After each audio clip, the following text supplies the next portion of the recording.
नमस्कार दोस्तों, कैसे आप सब। उम्मीद करते हैं कि आप लोग बढ़िया ही होंगे।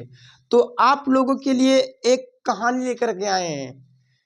तीसरा का बुक है हिंदी, जिस कहानी का नाम है कुत्ते की कहानी। आप लोग बचपन में जरूर सुने होंगे, जब आप तीसरा क्लास में पढ़ते होंगे तब। अगर जो नहीं भी सुने हैं तो आज हम आप लोगों को सुनाते हैं। चलिए आप लोग कहानी सुनिएगा। आज हम सोचे बच्चे लोग को सुना देते हैं, उसके साथ साथ हम सोचे सोशल मीडिया वाले फ्रेंड को भी सुना देते हैं। तो चलिए, हम ऑफलाइन क्लास भी ले रहे हैं, उसके साथ साथ आप लोग को भी सुना रहे हैं रिकॉर्ड करके। तो सुनिएगा। इस चैप्टर का नाम है कुत्ते की कहानी। तीसरा क्लास में पढ़ता है। हम शुरू कर रहे हैं। जब मेरा जन्म हुआ तो मेरी आंखें और कान बंद थे, इसलिए नहीं कह सकता कि बाजे गाजे बजे, गाना बजाना हुआ या नहीं। मुझे तो कुछ सुनाई ना दिया। हाँ, जिस बिछावन पर मैं लेटा था वह रुई की भांति नर्म था। ये कुत्ते की बच्चे बोल रहे हैं कि जब मेरा जन्म हुआ था तब मुझे ये पता नहीं था कि बाजे गजा, यानी कहने का मतलब बाजा बज रहा है या फिर कोई कहीं जा रहा है, क्या कर रहा है, ये हमको दिखाई नहीं दे रहा था। क्योंकि जिस टाइम हमको जन्म हुआ था उस टाइम मेरा ना तो कान था, यानी कहने में कान था, सुनाई नहीं पड़ता था, और ना ही आंख था। आंख भी था, उस टाइम ढका हुआ रहता है कुत्ते के बच्चे की आंख। तो यही अपना कुत्ते अपने बारे में बता रहा है और बोल रहा है कि रुई की भांति नर्म था। वो जहाँ पे सोया हुआ था वहाँ पे इतना नरम था कि उसको ना दिखाई देने के कारण उसको पता नहीं था, लेकिन इतना नर्म था वो महसूस कर रहा था। कहने का मतलब ये बताना चाह रहा था कि जहाँ पे हम सोए हुए थे वहाँ पे बहुत ज़्यादा अच्छा था। और आगे पढ़ते उसके बाद समझ में आ जाएगा। भांति नर्म था, सर्दी जरा भी ना लगती थी। मैं दिल में समझ रहा था किसी बड़े घर में मेरा जन्म हुआ है। वो कुत्ते समझ रहा था कि अपने मन में ही सोच रहा था कि इतना नर्म है, जैसा लग रहा है जैसे कि मेरा जन्म कोई अमीर खानदान में हुआ है। तो बताना यही कह रहा था कि यानी इस तरीके के खानदान में मेरा जन्म हुआ है कि हम बहुत अमीर हैं, यानी इस तरीके का उसका दिल में ये बात चल रहा था। लेकिन उनको ये नहीं पता था कि हम कहाँ पे सोए हैं, क्योंकि उसका ना तो आंख था और ना ही उस टाइम कान था, इसलिए वो मन ही मन सोच रहा था। आगे चलिए पढ़ते क्या बोलता है। लेकिन जब आंखें खुली तो मैंने देखा कि एक भाड़ की राख में अपनी माता की छाती से चिपका हुआ पड़ा हूँ। हम 4 भाई थे, 3 लाल थे और मैं काला था, उस पर सबसे छोटा और सबसे कमजोर। बोल रहा है कि जब मेरा आंख खुली तो मैं अपने माता जी के छाती में चिपके हुए थे और राख पे पड़े थे। राख यानी होता है ना गांव देहात में बानी जिसको बोलते हैं, वही राख पे पड़ा था और अपनी माता की छाती में चिपके हुए थे। और ऊपर से बोल रहा है ये कुत्ते जो है 4 भाई थे, जिसमें बोल रहा है 3 लाल था और एक काला था। जिसमें काला जो था और सबसे छोटा और उसके साथ जो सबसे ज्यादा कमजोर था, वो यही काला कुत्ते की कहानी है। ये काला कुत्ता ही बोल रहा था। आगे देखिए चलते हैं। माता भी हम लोगों के पास कम ही रहती थी, उन्हें खाने की टो में इधर उधर दौड़ना पड़ता था। वह रात रात भर जागकर गांव की रक्षा करती थी। क्या मजाल कि कोई अनजान आदमी गांव में कदम रख सके। दूसरे गांव के कुत्ते को तो वह दूर से ही देखकर भगा देती थी। बोल रहा है माता जी मेरे पास तो बहुत कम ही रहते थे, क्योंकि वो सही बात है उसके पास कम ही रहना, क्योंकि उसको अपने बच्चे के लिए अनाज भी तो ढूंढ के लाना है, अपने बच्चे के लिए खाना भी तो ढूंढ के लाना है।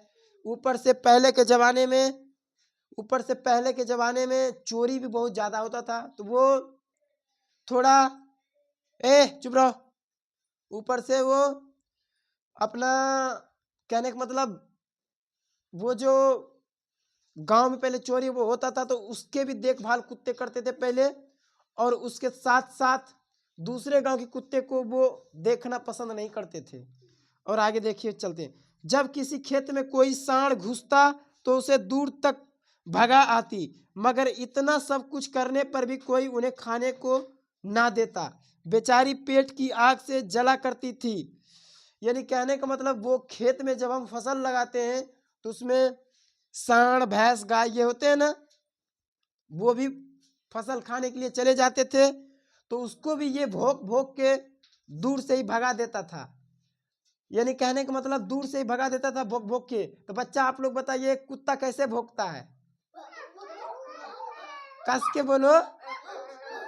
तो देख सकते हैं कुत्ता इस तरीके से भौंकता है। तो इसी प्रकार से भौंक भौंक के वो जानवरों को खेत से बाहर निकाल देता था। आगे चलिए चलते हैं। उस पर हम लोगों की चिंता उन्हें और मार डालती थी। इसलिए जब भूख सताती तो कभी कभी वह चोरी से घरों में घुस जाती और खाने की जो चीज मिल जाती लेकर निकल भागती। उन्हें देखते ही लोग मारने दौड़ते और घरों के घड़े को दरबार बंद कर लेते। यानी कहने का मतलब जब कुत्ते को भूख लगता तो वो तो अपने खाने के लिए कुछ भी कर सकता है, कोई भी हद तक जा सकता है। तो वो बेचारी कुत्ती जो थी वो अपने खाने और अपने बच्चे के खाने के लिए वो किसी के घर में घुस जाती और जो भी उसको मिलता वो रोटी वो चुरा के बाहर आती और वो भी खाती और अपने बच्चे को भी खिलाती। तो आप यहाँ से बताइए अगर जो कोई खाना के लिए चोरी कर रहा है तो आप उसको चोर बोलिएगा या मजबूर बोलिएगा? आप लोग कमेंट कीजिएगा। आगे चलते हैं। एक दिन बड़ी ठंडी पड़ी, बादल छा गए और हवा चलने लगी। हमारे दो भाई ठंड ना सह सके और मर गए। हम दो ही रह गए। माता जी बहुत रोई मगर क्या करती, गांव वालों को भी उन पर कोई दया न आई थी। आदमी इतने मतलबी और बेदर्द होते हैं यह मैंने पहली बार जाना। यानी कहने का मतलब बोल रहा है कि एक दिन इतना ठंडी पड़ी, इतना सर्दी पड़ी, इतना बारिश हुई कि वो जो चार भाई थे कुत्ते उसका दो भाई ठंड से मर गए और दो भाई ही बचे। तो उसके माता पिता बहुत रोए। यानी कहने का मतलब ये तो पता ही है ना, जिसके भी बाल बच्चे जब मरते हैं तो उस माता पिता पे क्या बीतते हैं। कहने का मतलब वो आदमी हो या जानवर हो या और कुछ हो। तो आप लोग पता ही होगा। तो इतने उनके बच्चे दो मरे उसके बाद भी गांव वाले को कोई प्रभाव नहीं पड़े। आगे चलिए क्या बोलते हैं। गांव वालों को फिर भी उन पर दया न आई थी। आदमी इतने मतलबी और बेदर्द होते हैं यह मैंने पहली बार जाना। कुत्ते बोल रहे हैं कि आदमी इतने बेदर्द होते हैं कि ये तो मैं पहली बार जाना। इधर हम दोनों भाई जरा बड़ा हुए तो लड़के ने हमसे खेलना शुरू किया। मैं बहुत खूबसूरत था, मुझे एक पंडित जी का लड़का पकड़ लिया। बोल रहा है कि जब दो भाई मरा था तो दो भाई बचा, तो दो भाई में बोल रहा है कि हम थोड़े जब बड़े हुए तो मेरे से एक लड़का दोस्ती किया और उस टाइम मैं बहुत खूबसूरत था। आगे बढ़िए। पंडित जी के घर पालने लगा। एक रात पंडित जी के घर के सभी लोग कहीं रिश्तेदारी में गए थे। घर पर मैं और पंडित जी थे। पंडित जी तो खर्राटे की नींद ले रहे थे पर मुझे नींद कहाँ, बार बार घर का चक्कर लगाता रहा। चोरों ने समझा आज सन्नाटा है, घर के नौकर को मिलाकर सारा भेद ले लिया था। मैं आहट पाकर पिछवाड़े गया तो देखा कि एक दरवाजा खुला हुआ है और कुछ आदमी वहां खड़े होकर चौकन्नी आंखें से इधर उधर देखते हुए धीरे धीरे बातें कर रहे हैं। थोड़ी देर में देखा तो कोई भीतर से थाली लोटा संदूक निकाल निकाल कर बाहर के आदमियों को दे रहा है। यानी कुत्ता बोल रहा है कि एक दिन का कहानी है जब पंडित जी का सारा रिश्तेदार किसी भी शादी के लिए गए, हे अल्लाह, किसी शादी के लिए गया था तो हम और पंडित जी के लड़के ही थे। तब वहां एक गांव में ही चोरों ने एक ग्रुप बनाया। कहने का मतलब चोर एक प्लान बनाया कि आज पंडित जी के घर में कोई नहीं है, चलो आज चोरी करते हैं। तो बेचारा कुत्ता को थोड़ा शक हुआ, वो चारों तरफ चक्कर काटते रहे कुत्ता, वो रात भर नहीं सोए। और पंडित जी जो था वो तो खर्राटे का नींद ही ले रहा था। तो आप लोग बताइए पंडित जी जो था वो खर्राटे का नींद कैसे लेता होगा? कैसे लेता होगा खर्राटे? कस के। तो इस तरीके से खर्राटे का नींद भी लेता होगा।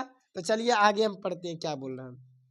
चुपचाप से सुनिएगा। यहाँ देखिए, उधर क्या, यहाँ देखिए, उठा पटक देंगे नहीं तो। अब तो सब बातें समझ में आ गई। मैं बड़े जोरों से भौंकने लगा।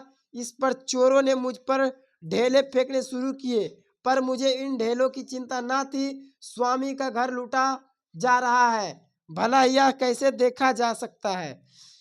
कुत्ता बोल रहा है कि कुत्ता बोल रहा है कि यहाँ हमको, जब घर में चोरी कर रहा था तब हम भौंकना शुरू किए, लेकिन जब भौंकना शुरू किए तो चोरों ने मेरे पे ढेला फेंकना शुरू कर दिया। लेकिन हमको उसकी चिंता नहीं था ढेला खाने का, हमको तो बस इस चीज़ का चिंता था कि मेरे मालिक का घर आज लूटा जा रहा है। तो वो भौंकते ही रहे। रे दौड़ता हुआ बरामदे में पंडित जी के पास गया और उसकी चादर दांतों से खींचने लगा। इस पर उन्होंने गुस्सा होकर मुझे 2-3 लातें जमा दी। यानी कहने का मतलब, जब चोरी हो रहा था घर में, तब कुत्ता कितना समझदार था। पंडित जी खराटे का नींद मार रहा था चादर ओढ़ के। कुत्ता गया, उसके चादर को दांत से खींचा इसलिए कि वो उठेगा, लेकिन वो पंडित जी इतना अथी था कि पंडित जी ने 2-3 लात जमा दिया। किसको किसको 2-3 लात जमा दिया? तो कुत्ते को 2-3 लात जमा दिया। उसके बाद देखिए आगे क्या होता है। पर मैं बाज नहीं आया, फिर चादर खींची और जोर जोर से भौंकने लगा। पंडित जी की नींद खुल गई। अब उनको किस तरह समझाऊं कि तुम्हारा घर लूटा जा रहा है। बार बार पिछवाड़े जाता और उनके सामने आकर जोरों से भौंकने लगता। मेरे चुस्ती से चोरों की हिम्मत ना पड़ती थी कि वे सामान लेकर भाग निकले। यानी कुत्ते की कहना है कि हम तो बोल नहीं सकते हैं ना, लेकिन ये तो बता सकते हैं कि क्या हो रहा है। वो अपने इशारे में बता रहा था। बार बार अपने घर के पीछे जाते और भौंकने लगते, उसके पास आके उसके पीछे पीछे जाते, यानी कि उसको उठाते और घर के चारों तरफ लगाते चक्कर। फिर भी पंडित जी नहीं समझ पाते। फिर देखिए, यानी कुत्ता इतना भौंक रहा था कि उसको समझ में आ जाए। यानी कि चोरों का हिम्मत नहीं था कि हम सामान को एक स्थान से दूसरे स्थान तक ले जाए। तो फिर देखिए क्या होता है। रे चुप नहीं रह जाता है। उसके बाद देखिए क्या बोलता है। सवेरा होने पे थोड़ी कसर थी, इसलिए चोर सब माल सब गड्ढे में डुबो जाते थे। उनकी मंशा यही थी कि दूसरी रात में सब माल असबाल उठा ले जाएंगे। बोल रहे थे चोर को जब उतना मौका नहीं मिला तो क्या किया, वो उसके घर के बगल में एक गड्ढा था, सारा सामान उठा के वो गड्ढे में डाल दिया। सोचा कि हम इस गड्ढे से सामान को अगले दिन लेके जाएंगे। आगे चलिए क्या बोलते। मुझे बार बार गुस्सा आता था कि पंडित जी की बुद्धि पर आज पत्थर क्यों पड़ गया है। वे मेरे इशारे को क्यों नहीं समझ पा रहा है। आखिर मुझे एक उपाय सूझा। पलंग के नीचे पंडित जी की लाठी पड़ी हुई थी, उसे मैंने मुंह में उठा लिया और पिछवाड़े की तरफ बढ़ा। अब पंडित जी मेरे इशारा समझ गए, तुरंत लाठी लेकर पिछवाड़े पहुंचे तो देखते हैं कि चोर माल असवाल उठाए लिए जा रहे हैं। यानी कुत्ता उसको इतना समझा रहा था, लेकिन पंडित जी नहीं समझ रहा था। तो लास्ट में कुत्ता क्या किया, पंडित जी के लाठी को अपने मुंह से दबोच के अपने घर के पीछे जब जा रहा था, तब कुत्ता समझ गया कि कुछ तो बात है। तब कुत्ता के साथ साथ पंडित जी भी पीछे गया तो देखा कि चोरों से भरा है, मेरा घर में चोरी हो रहा है। आगे देखिए क्या बोल रहा है। वे घबरा उठे, उनके मुंह से केवल इतना ही निकला, चोर चोर चोर का नाम सुनते ही पकड़ो पकड़ो की आवाज चारों ओर से आने लगी। क्षण भर में गांव के लोग लाठियों लेकर इकट्ठे हो गए, मगर चोरों का पता नहीं था। मैं भीड़ को चीरता हुआ पानी में कूद पड़ा और एकदम नीचे घुसकर नीचे तक पहुंच गया। संयोग से एक कटोरी मेरे मुंह में आ गया, उसे लेकर बाहर निकला तो मेरी बात सबकी समझ में आ गई। 2-4 आदमी पानी में कूद पड़े और थोड़ी देर में सब सामान मिल गया। पंडित जी इतने खुश हुए कि मुझे उठा उठा कर छाती से लगाने लगे। सब यही कहते हैं कि यह पूर्ण जन्म का कोई विद्वान रहा होगा। यानी कुत्ता बोल रहा है कि पंडित जी को हम इतना किए कि वो नहीं समझ पाए, लेकिन जब जब पंडित जी के घर को पूरा चुरा ले गया था, गड्ढे में फेंक दिया, तब पंडित जी के मुंह से सिर्फ एक ही आवाज निकला, चोर चोर चोर। लेकिन वहां पे चोर था ही नहीं, चोर पहले ही फरार हो गए। बस गांव वाला इकट्ठा हुआ तो उसके बाद क्या हुआ कि कुत्ता ने दौड़ल दौड़ल गया, पोखर में छलांग मारा और नीचे तक डुबकी लगा के एक उसके बाय चांस उसके मुंह से एक कटोरा पकड़ा गया, और कटोरा को जब बाहर निकाला तब गांव वाले लोगों को पता चला कि सारा माल इसी में है। तब कुत्ते को लोग विद्वान भी कहने चालू कर दिए कि अगले जन्म में ये विद्वान था, ऐसे वैसे आगे पढ़िए पढ़ते हैं, बोलते हैं क्या बोल रहा है। किसी पाप का प्रायश्चित करने के लिए इस जन्म में आया है। बोल रहा है कि किसी पाप को हराने के लिए, खत्म करने के लिए इस जन्म में ये कुत्ते की जन्म में आया है। तो उम्मीद करते हैं कि ये कहानी आपको समझ में आया होगा। इसमें कुछ क्वेश्चन है जो कि आप लोग को बताना है, और आप लोग को जो ऑनलाइन देख रहे हैं उसको भी कमेंट बॉक्स में जवाब देना है। तो सबसे पहले आप लोग के लिए है, ऑफलाइन जो भी पढ़ रहे हैं उसके लिए हम क्वेश्चन पढ़ रहे हैं, क्वेश्चन का जवाब देना है। और हाँ, जो भी नहीं बताइएगा लतियाएंगे, क्योंकि हम पढ़ाए हैं तो आराम से आ जाएगा। तो बताइएगा ना क्वेश्चन, बोलिए बताइएगा ने। देखिए क्वेश्चन पढ़ रहे हैं। इस पाठ में आपको क्या अच्छा लगा? कुत्ते की समझदारी, क्या जो कुत्ते अपना, कहने का मतलब जो अपना अथी दिया है इस कहानी में कि चोर आ रहा है, ऐसे ऐसे उसको उठा रहा है, अपना समझदारी दिया है। आगे रे, आगे देखिए, इस पाठ में आपको कौन सी बात बुरी लगी और क्यों? चोरी करना पाप है, ठीक है। और ऊपर से पंडित जी के गया था दांत से खींचने, तो उसको 2-3 लात भी जमा दिया है। कुत्ते का कौन सा गुण आपको सबसे अच्छा लगा? चलिए आप लोग कमेंट कीजिएगा। वीडियो अच्छा लगा तो लाइक कीजिए, शेयर कीजिए और कमेंट करना ना भूलिए।